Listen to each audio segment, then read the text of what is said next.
Hello everyone, welcome back to your own channel. आज हम करने जा रहे हैं आपकी रिवीजन ऑफ ज्योमेट्रिकल शेप्स। जो ज्योमेट्रिकल शेप्स हैं जैसे ट्रायंगल, रेक्टेंगल, रोम्बस, ट्रेपीजियम, इन सब के बारे में आज थोड़ी सी चीज़ें कुछ रिवाइज करेंगे। ठीक है, तो चलिए स्टार्ट करते हैं। सबसे पहले we will recall the types of triangles and quadrilaterals. कौन से टाइप्स के ट्रायंगल्स होते हैं और कौन से टाइप्स के क्वाड्रिलेटरल होते हैं। तो पहले टाइप्स ऑफ ट्रायंगल्स करते हैं।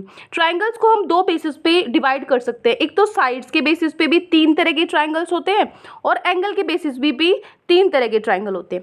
साइड के बेसिस पे मतलब मान लीजिए अगर सारी साइड्स इक्वल हैं तो वो कैसा ट्रायंगल होता है, वो इक्विलेटरल ट्रायंगल होता है। अगर सभी साइड्स इक्वल हैं तो वो इक्विलेटरल ट्रायंगल होता है। और अगर कोई दो साइड्स इक्वल हैं तो वो आइसोसेलेस ट्रायंगल होता है। और अगर तीनों साइड्स अलग अलग है तो वो एक स्केलन ट्रायंगल होता है। ठीक है, तो ये तीन तरह के ट्रायंगल्स हो गए, इक्विलेटरल, आइसोसेलेस और स्केलन।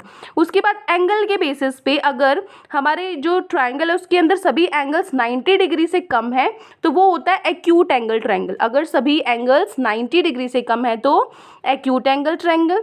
अगर 90 डिग्री है अगर 90 डिग्री है तो वो होता है राइट एंगल ट्रायंगल। ठीक है, और अगर 90 डिग्री से ज़्यादा है एक ट्रायंगल तो वो होता है ऑब्ट्यूस एंगल ट्रायंगल। ठीक है, अब देखिए, अब आप मुझे बताओ, जस्टिफाई योर आंसर्स। आपका फर्स्ट क्वेश्चन है कि can a triangle have a two right angles. एक ट्रायंगल के अंदर दो 90 डिग्री के एंगल हो सकते हैं। मान लो एक ये 90 हो गया, एक इधर भी 90 हो गया, ये ट्रायंगल बन सकता है 90 और 90। देखो, एक चीज़ ध्यान रखनी है, जो तीनों एंगल्स का सम है ना, मान लो जो तीन एंगल होते हैं ट्रायंगल में, तीन ही होते हैं ना, जैसे ये है, एक ये और एक ये, तीन एंगल होते हैं, तीनों का सम 180 होता है। 180 से ज़्यादा नहीं होना चाहिए, ना कम होना चाहिए। तीनों को जोड़ोगे तो 180 ही होना चाहिए। तो 90 और 90 180 तो यही होगी, तो तीसरा एंगल तो बन ही नहीं पाएगा। तीसरा एंगल नहीं बन पाएगा तो ये मिल ही नहीं पाएंगे, तो ऐसा तो ट्रायंगल बन ही नहीं सकता। तो आप क्या लिखोगे, can a triangle have two right angles, तो आप लिखोगे नो, दो राइट एंगल नहीं हो सकते। ठीक है, सेकेंड है, can measure of all angles of triangle less than 60। क्या सभी जो जो ट्रायंगल है उसके एंगल्स सभी 60 से कम हो सकते हैं। सभी 60 से कम करके देखो, मान लो 40 हो गए। ठीक है, 40 40 और 40, तीनों एंगल 40 40 हो गए, तो ये टोटल 120 बना। लेकिन अभी मैंने बताया सम तो 180 होता है ट्रायंगल का, ये हो ही नहीं सकता। तो सेकंड का आंसर भी क्या आ जाएगा, नो। फर्स्ट का आंसर भी क्या है, नो। ठीक है, तीसरा क्वेश्चन है, can a triangle have two obtuse angle. दो ऑब्ट्यूस एंगल हो सकते हैं, मतलब 90 डिग्री से ज़्यादा के। मान लो एक आपका हो गया 110, एक हो गया आपका 190 से ज़्यादा, तो ये कितना हो गया 210, तो ये ही हो गए।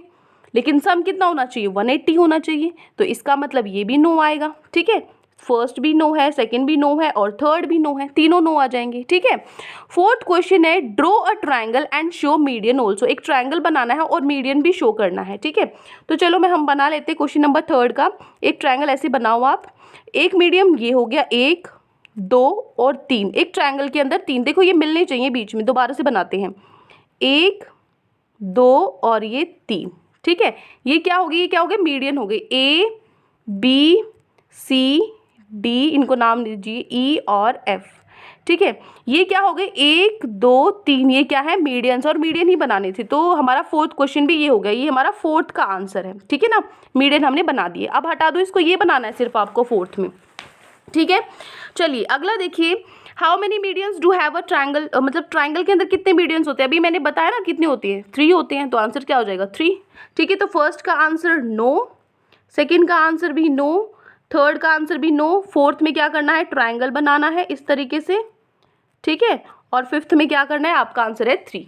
ठीक है, हो गए ये सारे क्वेश्चंस पांचों। अब आगे चलते हैं, चलिए आगे क्या है, नेमिंग ऑफ द ट्रायंगल। आपको क्या करना है, ये आपको ट्रायंगल दिया हुआ है KLM, इसके अंदर आपको क्या करना है, let's name the given triangle. इस ट्रायंगल का नाम हम लिखते हैं। इसको कैसे सिंबॉलिकली शो करते हैं, ये हो गया ट्रायंगल KLM, इस तरीके से इसको दिखाते हैं। या फिर हम इसको बोल सकते हैं ट्रायंगल LMK, या फिर बोल सकते हैं MKL, कोई भी ट्रायंगल हम इसको बोल सकते हैं। ठीक है, इन सब में से अब आपको क्या करना है, show that all of these are same, सारे सेम ही है, इससे ये पता लगता है ये सारे सेम ही हैं। अब आपको करना क्या है, आपको इसके एंगल्स और साइड्स लिखने हैं। तो एंगल्स लिखते हैं पहले, चलिए साइड्स लिखते हैं पहले, साइड्स लिखते हैं।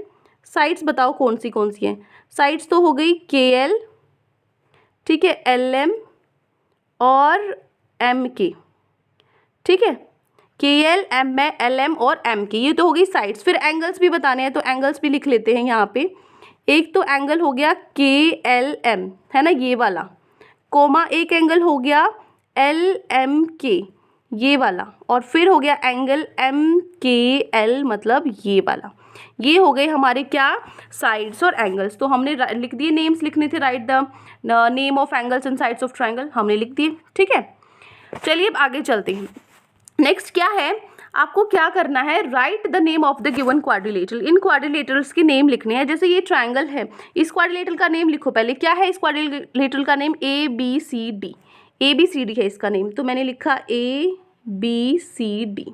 अगला है ऑल साइड्स। साइड्स कौन सी हैं, AB, ठीक है, AB कोमा BC, तो BC लिख दिया यहाँ पे, CD लिख देंगे, और DA लिख देंगे। ठीक है, फिर ऑल एंगल्स। एंगल्स बताओ, ये हो गया एंगल DAB, एंगल DAB, फिर कोमा ये एंगल हो गया ABC, फिर कोमा ये एंगल क्या हो गया, BCD, कोमा फिर ये एंगल कौन सा हो गया, CDA। ठीक है, फिर डायगनल्स करने, डायगनल्स ये कौन सा है, डायगनल BD, और ये कौन सा है, AC। तो डायगनल्स हो गए AC और BD। ठीक है, तो ये हो गया हमारा ये वाला क्वेश्चन भी। क्लियर, चलिए अब आगे चलते हैं। आगे आता है हमारा प्रॉपर्टीज़, शेप और प्रॉपर्टीज़ पे हम आते हैं। यहाँ पर आपको कुछ शेप्स दी हुई, जैसे ये क्वाड्रिलेटरल होता है। क्वाड्रिलेटरल की जितने भी एंगल्स होते हैं, सम ऑफ ऑल एंगल्स कितना होता है, 360 होता है। पैरेललोग्राम, ये है आपका पैरेललोग्राम। पैरेललोग्राम में पेयर होता है, जो अपोजिट साइड्स का वो पैरेलल होता है, आपस में कभी नहीं मिलते। ये वाला पेयर भी पैरेलल है, ये वाला भी पेयर भी पैरेलल है, और इक्वल भी होते हैं। ये साइड इसके इक्वल है, ये साइड इसके इक्वल है। ठीक है, अपोजिट एंगल्स भी इक्वल होते हैं, ये वाला इसके इक्वल है, ये वाला इसके इक्वल है। ठीक है, स्क्वायर में जो pair of opposite sides are parallel, ये वाली दो साइड्स पैरेलल हैं और ये वाली दो साइड्स पैरेलल हैं, और चारों sides, all sides are equal, चारों साइड्स इक्वल होती हैं, और हर एक ईच एंगल का मेजर कितना होता है, 90 डिग्री होता है। हर एक एंगल कितना है, 90 डिग्री। ठीक है, नेक्स्ट है फिर रेक्टेंगल। रेक्टेंगल पे आते हैं, तो pair of opposite sides are parallel. Opposite sides क्या होती हैं, पैरेलल होती हैं। ये पैरेलल है और इधर से ये भी पैरेलल है। उसके बाद हर एक एंगल क्या होता है, 90 डिग्री का मेजर होता है, तो ये 90 डिग्री हो जाएंगे। ठीक है, अब देखो, अब आते हैं हमारे क्वेश्चंस पे। तो आज की वर्कशीट में आपको ये 2 क्वेश्चंस दिए हुए हैं, 3 क्वेश्चंस दिए हुए हैं। चलिए, तो यहाँ पे बोला है कि draw a kite, rhombus and trapezium. आपको एक काइट, रोम्बस बनाना है, एक ट्रेपीजियम बनाना है, और उनकी लेंथ मेजर करनी है, कितनी लंबाई है, डायगोनल नापनी है, आपको एंगल्स मापनी है, और उसके बेसिस पे आपको ऊपर से प्रॉपर्टीज लिखनी है उसके नीचे। ठीक है, और अपनी टीचर से डिस्कस करनी है। ठीक है, तो चलिए क्वेश्चन नंबर फर्स्ट का आंसर मैं आपको शो कर देती हूँ। ठीक है, ऑलरेडी मैंने लिखा हुआ है। ये आपका क्वेश्चन नंबर 1, यहाँ से स्टार्ट होके पूरा नीचे तक ये पूरा क्वेश्चन 1 ही है यहाँ तक। ठीक है, पहले क्या करना था, एक रोम्बस बनाना था, एक काइट बनाना था। ठीक है, कितनी भी लेंथ का आप काइट बना लो। जैसे मैंने ये 3 सेंटीमीटर साइड की काइट बनाई थी, तो यहाँ पे मैंने लिखा ईच साइड मेरी 3 सेंटीमीटर आई, और डायगोनल मेरे आए 4 सेंटीमीटर के दोनों, और एंगल मेरे यहाँ पे बन रहे हैं दोनों चारों 90 डिग्री। ईच एंगल हो गया मेरा 90 डिग्री। तो ये मेरा आया। अब आपका इसके अलावा कुछ और भी हो सकता है, आप 5 सेंटीमीटर की भी, 6 सेंटीमीटर कितनी भी बना सकते हो, वो आपकी मर्जी है। ठीक है, और आपका लेकिन एंगल 90 डिग्री होता है रोम्बस का, एंगल आपका सही आना चाहिए। ठीक है, तो ये रोम्बस और काइट का हो गया। उसके बाद क्या बोला है, ट्रेपीजियम का भी करना है। ट्रेपीजियम बना लिया मैंने, ऊपर वाली साइड 4 सेंटीमीटर बनाई, नीचे वाली 5, और जब इन दोनों को मिलाया तो ये मेरी दोनों 2 सेंटीमीटर आ गई, और जब डायगोनल्स को मिलाया तो मेरे डायगोनल्स 5 सेंटीमीटर के बन रहे थे। तो ईच साइड क्या होगी, 4 सेंटीमीटर, 5 सेंटीमीटर, और 2 साइड 2-2 सेंटीमीटर की हुई। हर एक जो डायगोनल होगा, दोनों डायगोनल मेरे 5 सेंटीमीटर इक्वल आ गई, लेकिन ज़रूरी नहीं आता इक्वल होना, लेकिन आ गई, कोई दिक्कत नहीं है। ईच एंगल मेरा, एंगल मैंने माप के देखा तो मेरा 75 डिग्री बना। ठीक है, आपका कुछ और भी बन सकता है, क्योंकि मान लीजिए आपने ये लंबाई चौड़ाई कम ली है, तो आपका एंगल और भी कुछ बन सकता है, ज़रूरी नहीं है 75 ही बनेगा, कुछ भी बन सकता है। ठीक है, तो चलिए, ये हो गया आपका, ये तो रोम्बस और ट्रेपीजियम बनाना था, बना लिया, और उनको मापना था, माप भी लिया। अब प्रॉपर्टीज़ भी लिखनी थी साथ में। तो रोम्बस की प्रॉपर्टीज़ क्या है, all sides are of equal length. जितनी भी साइड्स होती हैं इक्वल लेंथ, चारों साइड्स बराबर होती हैं। जैसे मेरी 3 सेंटीमीटर आई थी। और डायगोनल्स क्या है, परपेंडिकुलर होते हैं एक दूसरे से, मतलब क्या होते हैं, 90 डिग्री पे बनते हैं ये। ठीक है, तो ये तो हो गई रोम्बस की 2 प्रॉपर्टी। अब ट्रेपीजियम की भी लिखनी है। ट्रेपीजियम की एक पेयर तो पैरेलल होता है साइड्स का, जैसे ये है, तो ये तो पैरेलल होगी, एक पेयर तो पैरेलल होता है, और जो सम होता है एंगल्स का अंदर, वो 360 डिग्री होता है। ये 2 प्रॉपर्टीज हैं ट्रेपीजियम की। ठीक है, तो ये हो गया मेरा क्वेश्चन नंबर 1। क्लियर है, कंप्लीट हो गया क्वेश्चन नंबर 1। अब चलते हैं हमारे क्वेश्चन नंबर 2 पे। Are the diagonals of parallelogram equal. जो डायगोनल्स होती हैं पैरेललोग्राम की, क्या वो इक्वल होती हैं? पैरेललोग्राम की जो डायगोनल्स होती हैं वो इक्वल होती हैं? नहीं, ज़रूरी नहीं है इक्वल हों, तो आप लिखोगे नो। ठीक है, पैरेललोग्राम की डायगोनल्स इक्वल हों ऐसा ज़रूरी नहीं है, तो आप लिखोगे नो। उसके बाद है are the diagonals of a square equal. क्या जो डायगोनल्स होती हैं स्क्वायर की वो इक्वल होती है? बिल्कुल, जो स्क्वायर की डायगोनल है वो इक्वल होती है, तो आप यहाँ पे लिखोगे यस। क्या लिखोगे? यस। रेक्टेंगल की और स्क्वायर की डायगोनल्स इक्वल होती हैं। ठीक है, तो यहाँ पे हमारा जो पूरा वर्कशीट है वो कंप्लीट होता है। आई होप आपको अच्छे से समझ में आ गया। कोई भी डाउट है किसी भी क्वेश्चन में तो कमेंट सेक्शन में आप मुझे बता सकते हो। और आपकी जो वर्कशीट्स हैं आज वो इसीलिए लेट हो गई क्योंकि जो 8th क्लास का लिंक था, क्योंकि मैं सारी अपलोड कर चुकी हूँ, सिर्फ 8th की ही रहती थी, वो भी इंग्लिश मीडियम, हिंदी भी हो चुकी थी सुबह अपलोड। क्योंकि आज जो आपका लिंक था 8th क्लास का वो ओपन नहीं हो रहा था। मैंने हर जगह से ट्राई कर लिया था, बहुत लोगों को कॉन्टैक्ट भी किया, हो नहीं पा रहा था। लेकिन अभी मैंने थोड़ा सा जुगाड़ लगा के किया है आपकी वर्कशीट को सॉल्व।